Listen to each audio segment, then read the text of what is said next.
And Cory Booker brought in a social media influencer on TikTok to talk with Democratic senators.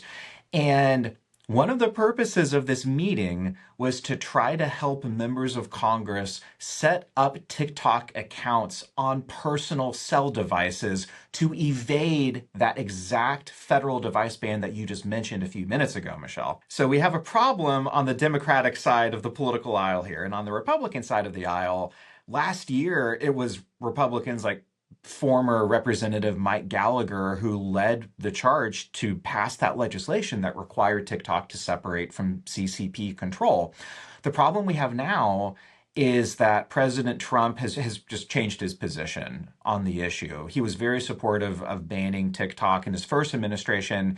And I think TikTok's impact on his successful reelection has shifted his understanding because the GOP did very well with young voters, better than they have historically done. And I think he views TikTok as part of that electoral success. So now we have this unfortunate situation where both parties have political reasons to keep TikTok operational.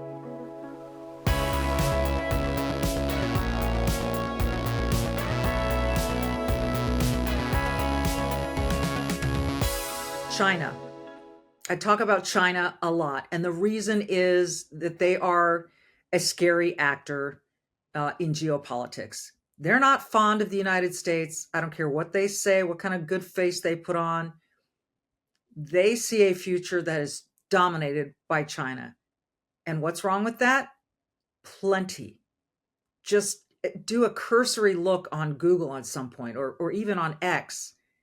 Probably not TikTok, because China owns TikTok, basically, and they're going to show you only the good side of China. That is a fact. Welcome to a brand new episode of the Michele Tafoya podcast. Please hit subscribe before you forget. Just click that little button wherever you're watching, listening. We'd love to have you with us for every episode. Michael Sobolik has been on this show before. He's a senior fellow at the Hudson Institute and specializes in United States-China relations, the great power competition with focuses on geopolitics. I know that sounds like advanced. It's not. It just means politics across the globe, net assessments, and competitive strategies. He knows so much. He's going to update us on the TikTok status. We're going to talk a little bit about just China, slave labor. Don't cover your eyes, folks. It exists, and much, much more. Michael Sobolik is next. Stay with us. Michael, it's great to have you back as our China hawk, as we like to call you. So much is going on right now. We're here, not even, to the year point of Trump's second administration. And it seems there's been a lot of interplay. He says that he respects Xi Jinping. Trump is not stupid. He understands the threats that China poses. And right now, it looks like the battle that Trump really wants to win outside of the trade war is the AI battle. Which do you think is more important, the trade or the AI, or are they equal? Michelle, I think they both matter for different reasons, but when we talk about the future, AI is everything. So I think it is important to bring some context into here. I do think is going to be as big of a deal as all those people in Silicon Valley say it's going to be. I have no idea if computers are actually going to be smarter than the smartest human, if we're going to have like a million Einstein level intelligence inside of a computer lab somewhere. Maybe that happens, maybe that doesn't happen. Even so, artificial intelligence is changing just about every single economic sector that you could look at and point to.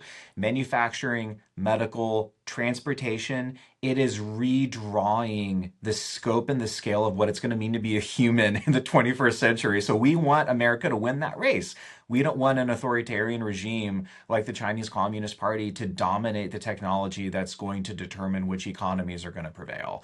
So the president is right when he says we have to win AI. And what makes me nervous about that is China will steal, American intelligence, has a history of doing that. I wonder if this AI war can be fought fairly. Well, let's look at trade. So you brought trade, and I think that gives us the answer to that question for AI. The reason we have so many trade problems with China is because of how they've taken advantage of American companies, how they've stolen the intellectual property of Right. American companies, and how they then will dominate unfairly in global markets by undercutting us with cheaper prices. And those cheaper Hmm. prices are not market based. They can do that because the Chinese government subsidizes Chinese companies. Right. But we believe in the free market and capitalism in America. So profit actually matters for American companies, not so much for Chinese companies. So when we look at the AI race, our expectations should be very clear-eyed. China has never competed fairly, and we should not expect them to compete fairly when it comes to critical technology moving forward either. Yeah, that's the part that makes me nervous always with China. How much does reshoring a lot of our manufacturing? First of all, how realistic do you think that is? Because I'm one of those dorks that I won't buy stuff made in China. I mean, in some cases you're absolutely forced if you have an iPhone, for example. But in the case of textiles and wherever I can get away with it, I will not. But is that even going to make a difference? For a long time, I've been telling you about my friends at besthotgrill.com. So if you're tired of replacing your grill every couple of years, you'll want to check out the Hot Fast Solaire infrared grill from besthotgrill.com. I have one of these. It is amazing. Solaire makes these amazing American grills that heat up to 1,000 degrees in just 3 minutes. Yeah, I said that right. 1,000 degrees in just 3 minutes. Solaire infrared grills eliminate flare ups and consistently make the tastiest, juiciest, most flavorful food. The Solaire infrared grills heat your food directly, not the air around the food like conventional grills do. And Solaire's been making infrared grills for 20 years and has really dialed in the design. Experience the Solaire infrared grill firsthand with the Solaire demo rental program. This is a great idea. You can try Solaire before you buy with the foods your family always enjoys, burgers, chicken, steak, without a salesman breathing down your neck, and see why Solaire is the last grill you will ever buy. Learn more at besthotgrill.com. Besthotgrill.com. Try before you buy with the Solaire demo rental program at besthotgrill.com. How much does reshoring a lot of our manufacturing? First of all, how realistic do you think that is? Because I'm one of those dorks that I won't buy stuff made in China. I mean, in some cases you're absolutely forced if you have an iPhone, for example. But in the case of textiles and wherever I can get away with it, I will not. But is that even going to make a difference? I think it will if a few things happen. If we go forward thinking that we can reshore all of the manufacturing and the technology that we need into the United States, we're probably going to be disappointed because American labor, just as a factual matter, is going to be more expensive than labor from other countries in the world. So I think we need to think about this in a gradated way. What are the technologies that relate to the survival of the United States and that are necessary to maintain our 21st century standard of living, right? Those kind of technologies, if we can get them into the United States, we should probably try to do that. The Trump administration, to their great credit, is already doing this with the kind of critical minerals that we need for our kitchen appliances and that the DoD needs for their fighter jets. So they're already doing that, which is great. There's going to be another level, though. We probably are not going to be able to make a whole lot of t-shirts and like clothing in America at super cheap prices. And Americans, let's face it, are really accustomed to cheap prices thanks to Amazon. But Hmm. as the point you've made so many times, Michelle, those cheap prices also come from slave labor in China. So we probably can't bring those jobs to America, but we should work with India, we should work with Vietnam, and Right. we should work with any other country we can that hopefully is going to have a much more moral approach to labor in those Yeah, I sectors. notice a lot made in Peru lately, and I'm not sure what they're. I trust that there isn't slavery in Peru, but who knows?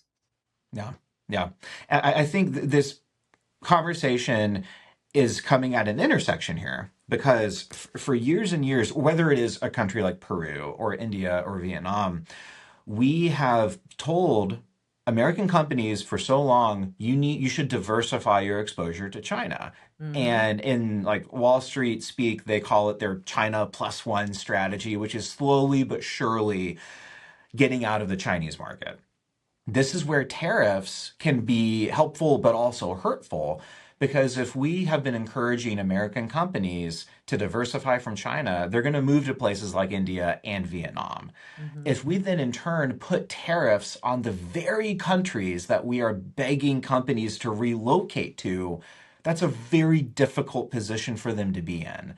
So, like, the untangling these dependencies with China is messy, and it is going to be messy, and we're going to have to figure out a way to work through that mess over the next few years. It is going to be a mess, and you say over the next few years, which is the Trump administration, because I think this administration is the guts and the spine to do it. But you're right; it's a tangled mess. I'm sure Yeah. China loves that about it. But we have struck a trade deal with Vietnam, from what I understand. India as well. I'm trying to remember. Is India The, done yet? at the time of our conversation, the Eh, India deal is still undetermined. It hasn't been okay. resolved yet, but the Vietnam one is interesting. The tariff rates are going to be high enough that, I mean, who knows how this plays out? Maybe the American consumer is going to be able to purchase made in Vietnam clothing at reasonably comparable prices, but the tariff rates, which, if I recall, are somewhere in the neighborhood of 20%, that's not nothing. Right. And this brings up this question of how will the US economy absorb these tariffs, which are, to be sure, not as high as the president initially threatened on the Liberation Day on April Right. 2nd. Of Still course. higher, though. So Yeah. we'll see. We'll see how it We'll plays see. out. It's very interesting. I always want to take pick your brain about TikTok, because this is a conversation you and I have been having for a couple of years now. TikTok is still legal.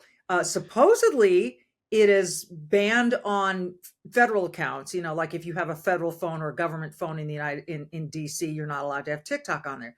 But I just to kind of dabble in the politics of this, I want to play this sound.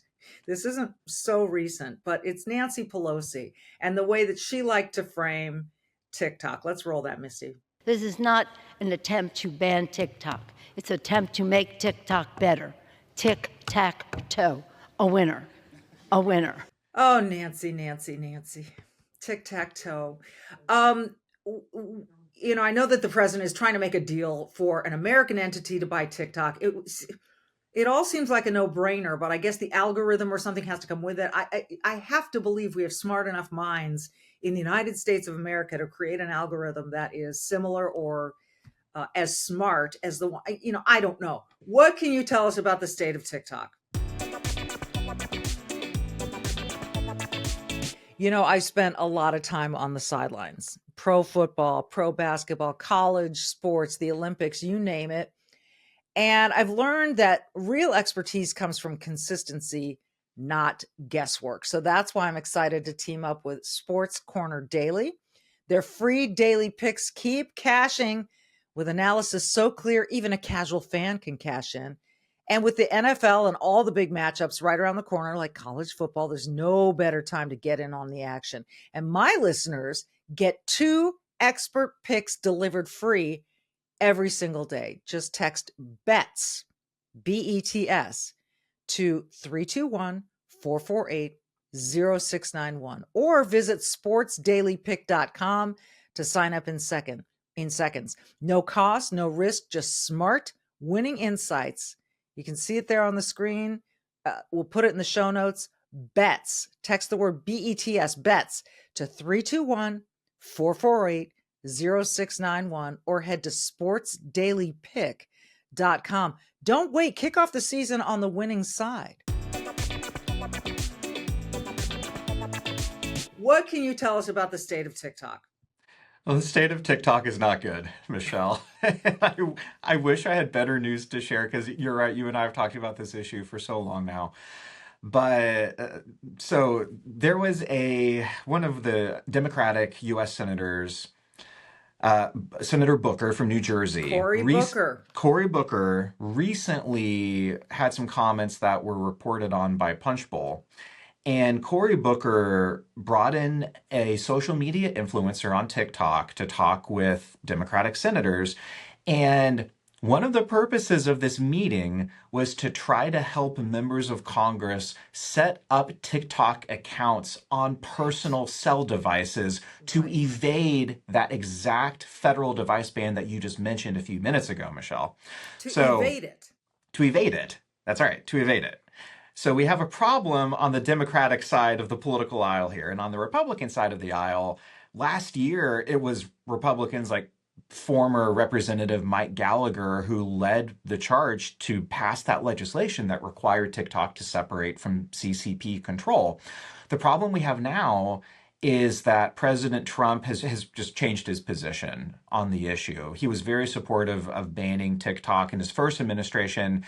And I think TikTok's impact on his successful reelection has shifted his understanding because the GOP did very well with young voters, better than they have historically done. And I think he views TikTok as part of that electoral success. So now we have this unfortunate situation where both parties have political reasons to keep TikTok operational. It could still be operational in American hands, but I want to read this. Cory Booker, who leads Senate Democrats' Strategic Communications Committee, in other words, how do we strategically communicate to our voters, invited social media influencer Aaron Parnas to the caucus's lunch meeting a couple weeks ago, according to an advisory. The advisory said Strategic Communications Committee staff would then give guidance on how to create and administer official side TikTok accounts. During the staff level briefing, which took place on Friday, SEC staff said senators' aides should use their personal devices to set up and maintain official TikTok accounts for their boss or their bosses in order to circumvent the federal ban on government devices. And they said that guidance was cleared with the Senate Rules Committee. So if the Senate Rules Committee cleared that and said, sure, you can do that. I mean, they aren't technically government accounts, but they're setting them up as official accounts of these senators, right? Yes, that is correct. Okay. So here we go. TikTok is so valuable in in campaigning that both sides are seeing it. I still don't know though, Michael, why does that mean? Why does that preclude it being bought by an American company? Excellent question. So, like the answer is it does not. It like nothing should preclude this transaction from taking place because like the law, again, like I as a conservative, I love the rule of law like we all do, and the law says that TikTok can remain operational as long as it is no longer owned or controlled by a foreign adversary of the United States, which means two things. It means that the algorithm for TikTok needs to be completely separated from its Chinese parent company. And the data of TikTok for US users cannot be owned, controlled, or accessed by that Chinese parent company.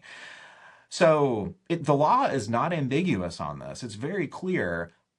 The reporting that has come out in April and then I believe in June have suggested that the Trump administration is pursuing a deal that appears to be less than compliant with the legislation. If that Oh, reporting is true, then you have to ask, why is that? yeah. And there's another player that gets a say at the table, which is China, because they have an export control on TikTok's algorithm, which should tell us how valuable they see that algorithm. They don't want to give it up. They There's don't no want to give up question. control of TikTok. No. So there's this real question of is it feasible to get an American company to buy TikTok in a way that it's still going to have the impact that it's had previously? Holy crap. I get so frustrated with this one. And I'm sure tangled up in all of this, I'm sure the CCP is using TikTok as leverage with all this trade negotiations that's going on. Is that's plausible, isn't it? It's not only plausible, it is confirmed. So Okay. a couple recently, I published some reporting at my place of employment, the Hudson Institute, and I laid out qualitative or quantitative research that measured how TikTok boosted videos in opposition to the president's China tariffs in the middle of the Washington-Beijing trade dispute.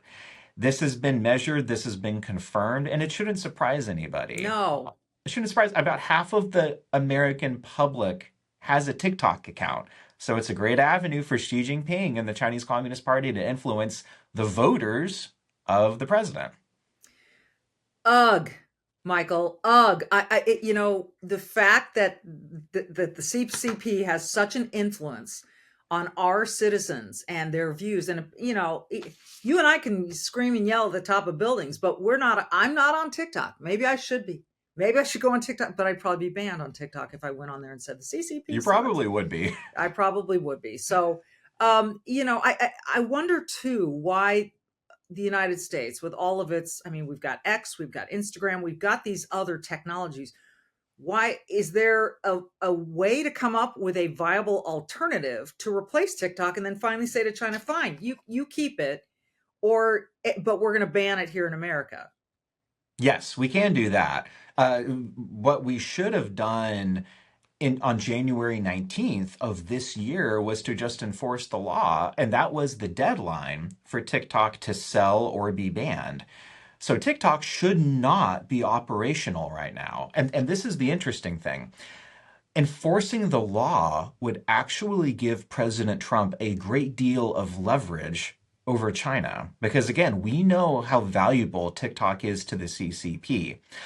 If we were to cut off its access and its operations inside of America in compliance with the law, that would give the president a great deal of negotiating advantage, because then they're in a position of either there's no TikTok or maybe at least we can make some money off of a transaction to sell it. So why won't he do it?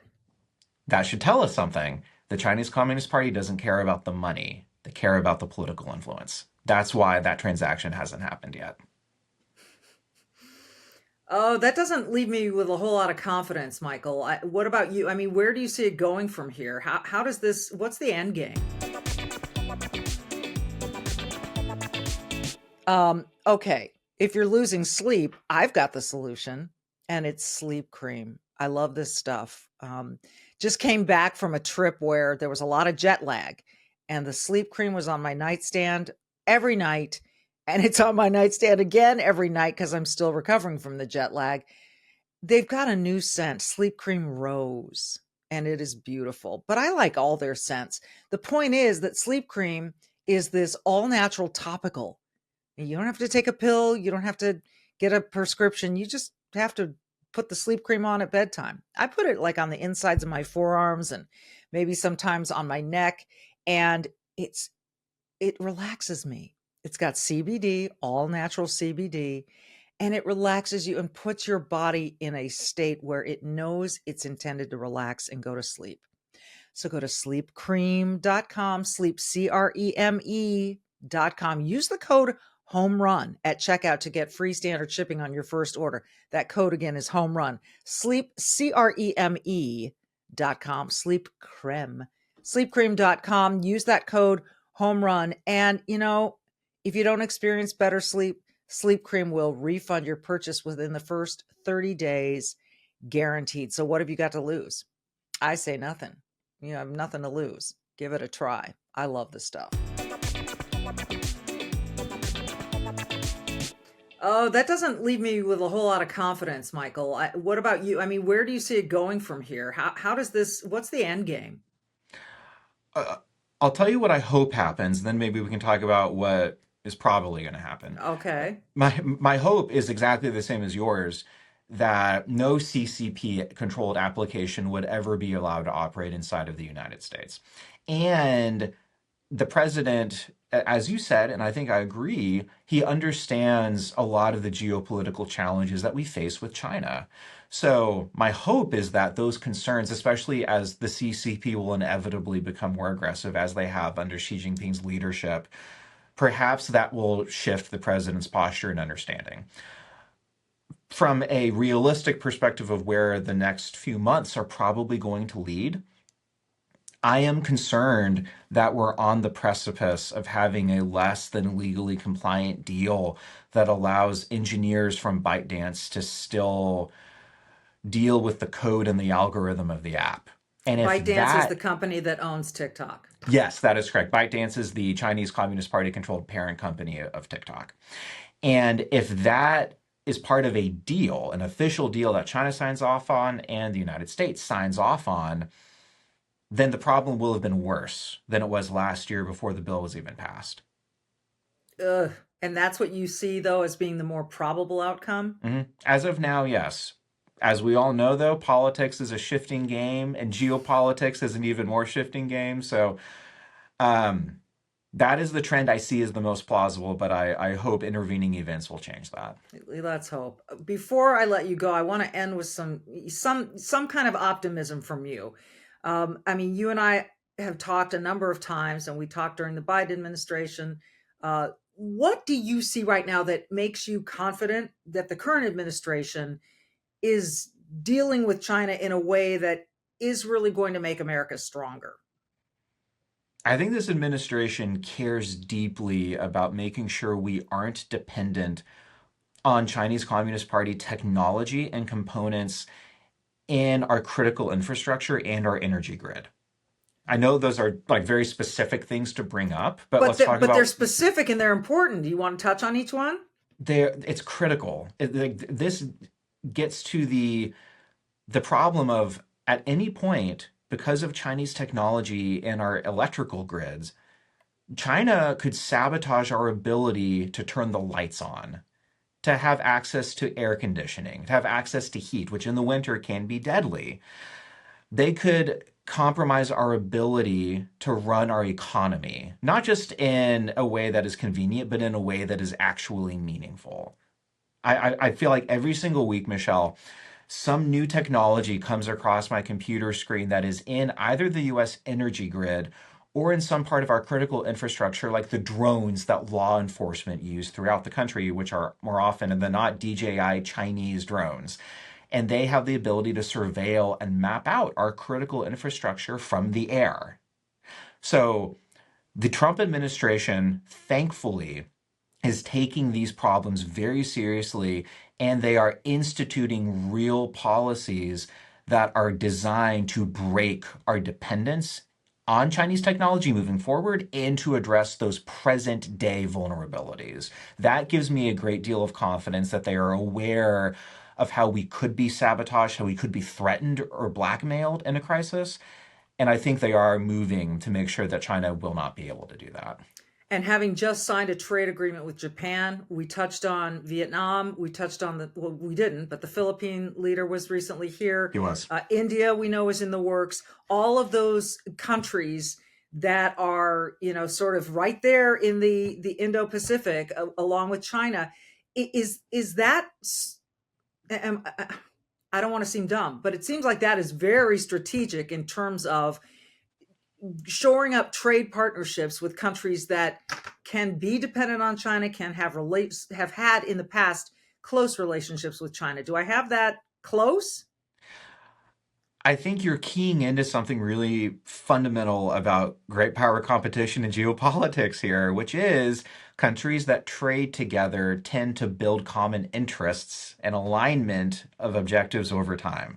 This is how the world has always worked. So like the president, I think, should get a lot of credit for prioritizing the countries that matter the most for America's national security interests. And you mentioned them. Japan, right up there. The Philippines, right up there. And you know what's in the middle of the Japan and the Philippines? Taiwan. Taiwan is in the middle of Japan and the Philippines. And that's not accidental. It's fascinating. It's a little scary, but I tend to share your optimism or at least faith in this current administration that Trump has always pointed to China as a major competitive entity, a country that wants great stuff for them, but not so much for us. And so I think he has a very clear-eyed understanding of what China means in the scope of things and is attacking that way. But this TikTok thing, it's amazing how a social media app can be so central and so indicative of what's going on between our two countries. It's amazing, Michael. It speaks to what the human existence is in our day and age. I mean, who would have thought exactly like you say, who would have thought that a social media app that is routinely characterized as a dance video platform, which TikTok is far more than that, as you and I Far both more. know. Yes. But it is rather remarkable, isn't it? And I think this is going to be our life moving forward. This is going to be what it means to be a human in this day and age with AI and quantum computing and biotechnology, let alone social media. Like, I think in a few years, we'll probably look back and say, oh, all that talk about social media was so quaint. We're really on the cusp of some tectonic shifts in technology, which again, we need to be the leader. We need to win the race to dominate those technologies. Uh, couldn't have said it better myself. And let's remind people, you know what? Go outside now and then. Before you and I came on camera, you were telling me about your 4-year-old son who's discovered fireflies. I mean, Yes. that's the stuff of life, right? Like, it's great. You can put on the glasses now and then you can play a video game, but God, get outside, people. This is, I think, one of the most important things that we need, just as not just as political voters, but as human beings to remember. I just finished writing this big paper about US-China robotics AI competition, and experts in AI call robots embodied AI, which is a term of art, but I found myself thinking about that term because robots have a skeleton, I suppose, of titanium steel and a very like hard metal, but that's not the same thing as a body. That's and like artificial intelligence is by definition not actual intelligence. So I think Right. this is one of the meta questions that I've been spending a lot of time thinking about. What does it mean to be a human being in this day and age when we talk about robots, machines that maybe one day will be smarter than humans? And what does that say about what makes us as human beings distinct and unique? Distinct. You know? Oh, yeah. Well, emotion, I would think, for one, but I'm sure that AI can replicate emotion. You know, if we think back to when Star Wars first came out and you had R2D2 and, these cute robots, who is it? C3PO, right? They Yeah. were, they were so likable. They were so human. So even back then, we could see how these creatures, these creations, even though they were made of stuff and not flesh and bone, were likable and almost human to us. And here we are, we may be dancing with them at the prom soon. Oh man. Hope they don't attack us after the dance is over. No kidding. I mean, people beware. It's not, just beware. Michael Sobolik, it's always so great to catch up with you and get your perspective. You are my China go-to guy. So thank you. Honored. It's always a pleasure. Thank you, Michelle. Likewise. So I always end by saying be brave and do good. So I would say be brave enough to look at this stuff with some realistic glasses, not just AI glasses, and do good. Get outside, find some fireflies, chase a butterfly, go on a hike. Amen. Amen. See you, Michael. Thank you. See you, Michelle.